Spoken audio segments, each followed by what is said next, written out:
Hello everyone, I am Priyanka Maan, PGT Physics from KV Lakhanpur, and today we are going to discuss chapter 10th of class 10th, light, reflection and refraction.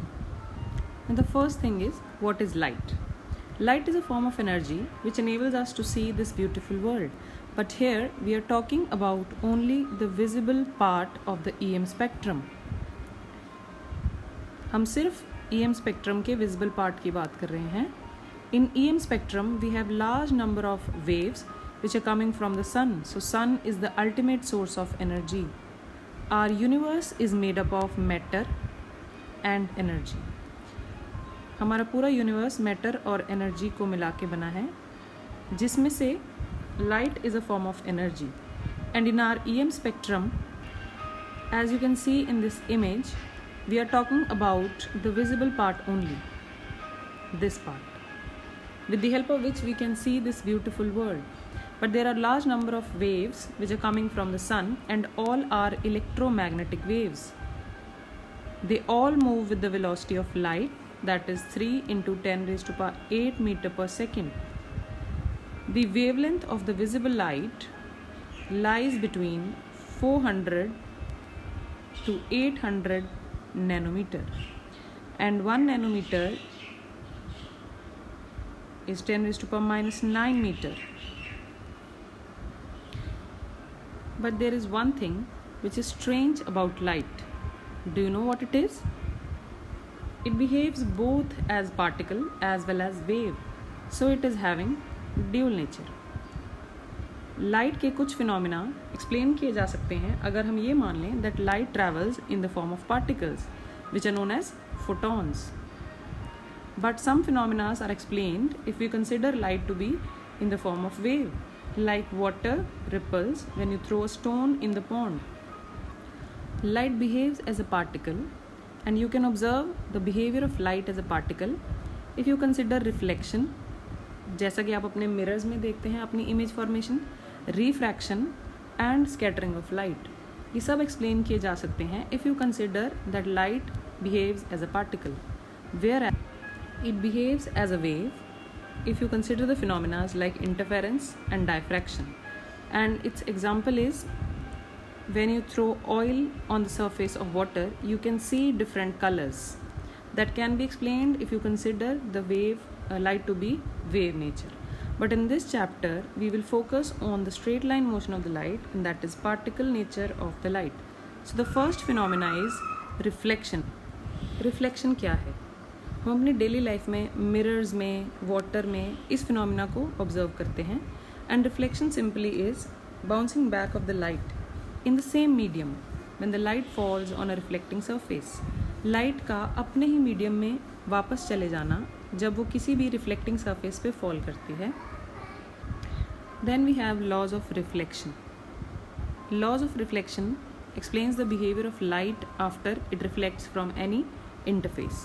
Mirror is the best example for reflection. Suppose this ray of light is incident on a mirror, and then it bounces back in the same medium.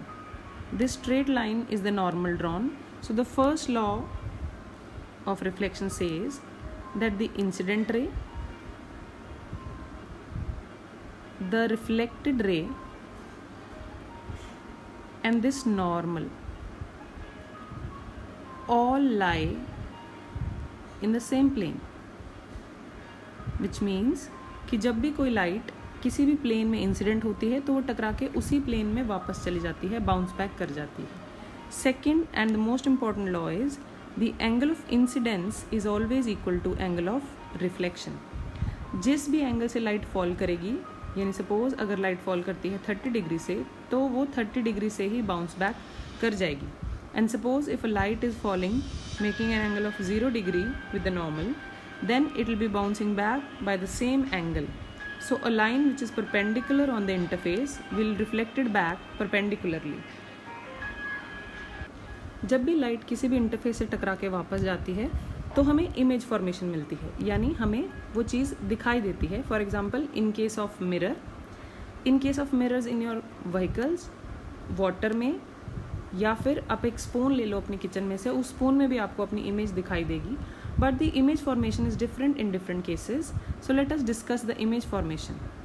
Now you can see in case of a plane mirror as observed in our homes, plane mirror में जो image formation है आप देख सकते हैं. If you are standing in front of the mirror, the image is formed behind the mirror, और जो सच में फॉर्म नहीं होती, इट इज़ वर्चुअल. वर्चुअल मतलब which appears and it is not real. तो इमेज फॉर्मेशन वर्चुअल है. हम आगे डिस्कस करेंगे कैसे फॉर्मेशन होती है. सेम साइज़ की बनती है and it is always at the same distance. यानी अगर ये डिस्टेंस 30 सेंटीमीटर है तो ये डिस्टेंस भी 30 सेंटीमीटर होगा.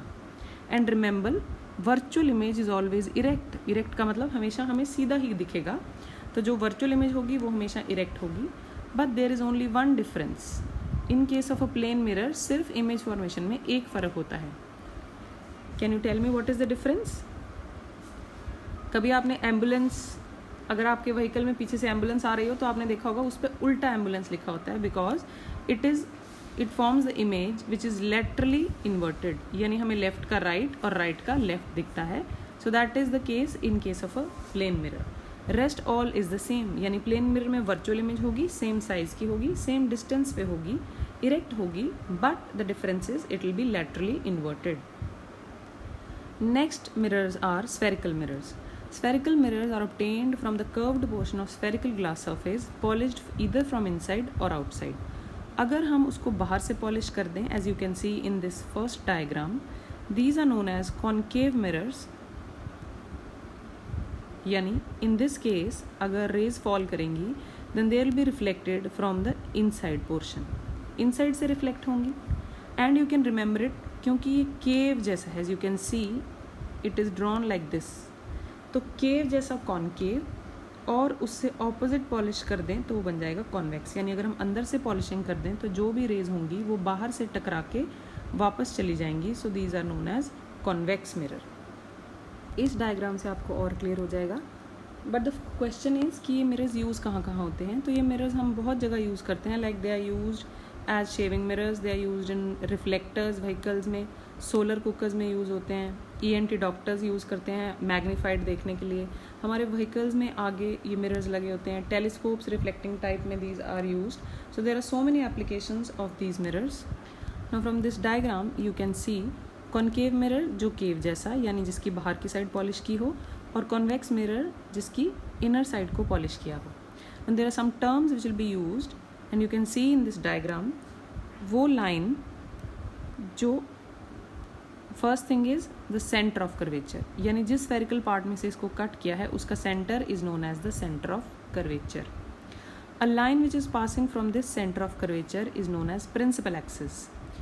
You will learn all these terms because they will be used every time and we will be discussing the mirrors and lenses also. तो ये जो लाइन है जो सेंटर ऑफ कर्वेचर में से पास कर रही है ये प्रिंसिपल एक्सिस होगी. This centre of the mirror, ये जो मिरर हमने कट किया है इसका सेंटर हमेशा कहलाता है पोल.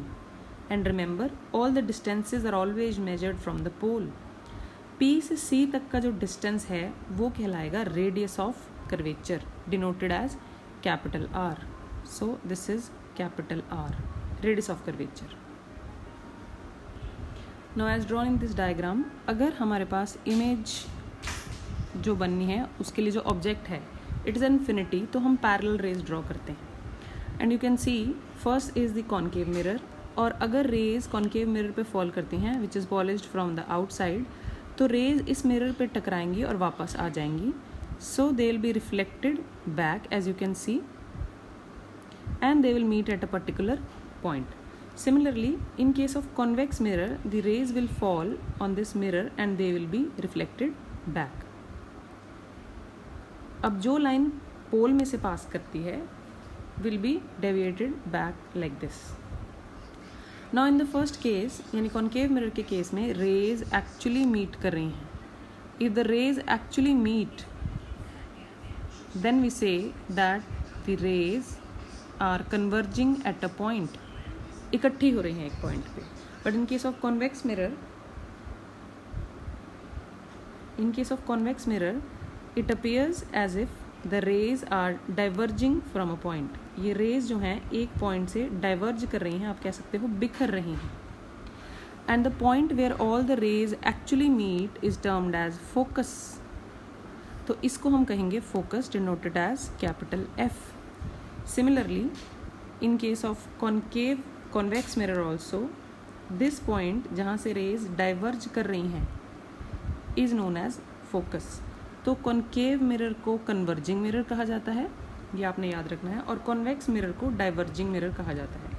क्योंकि कॉन्वेक्स के केस में रेज एक्चुअली मीट नहीं करती, it appears as if they are diverging from a particular point. Now the distance from P to F, remember all the distances will be measured from the pole, that is known as the focal length. उसको कहा जाता है focal length. तो ये जो distance है ये होगा focal length. Similarly this distance will be focal length. And one thing which you need to remember is that in case of mirrors, चाहे वो हमारे पास कॉन्वेक्स है चाहे कॉन्केव है, focal length is half the radius of curvature. F is always R/2 and it never changes. Suppose आपको कहा जाए कि हमने एक मिरर लिया और उसको किसी लिक्विड में डाल दिया.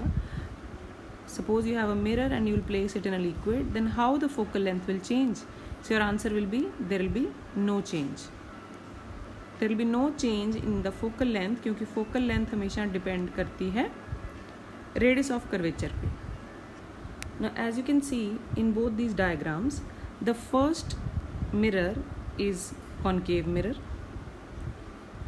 कॉन्केव मिरर में हमें जो इमेज दिखती है वो हाईली मैग्नीफाइड दिखती है, वर्चुअल दिखती है, और वर्चुअल हमेशा इरेक्ट होती है. कभी कभी कॉन्केव मिरर में इमेज फॉर्मेशन रियल भी होती है. So concave mirror forms both kind of images, real also and virtual also. हम इसको एक एक करके डिस्कस करेंगे.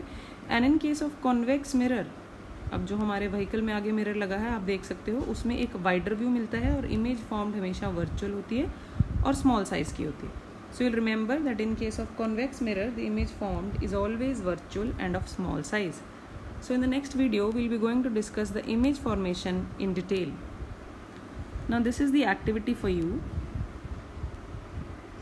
ये आपके लिए एक एक्टिविटी है कि आपके घर में किचन में स्पून्स तो होंगे ही, उन स्पून में जाके ऑब्जर्व करो कौन सी साइड कॉन्वेक्स है, कौन सी कॉनकेव है और इमेज फॉर्मेशन कैसी है.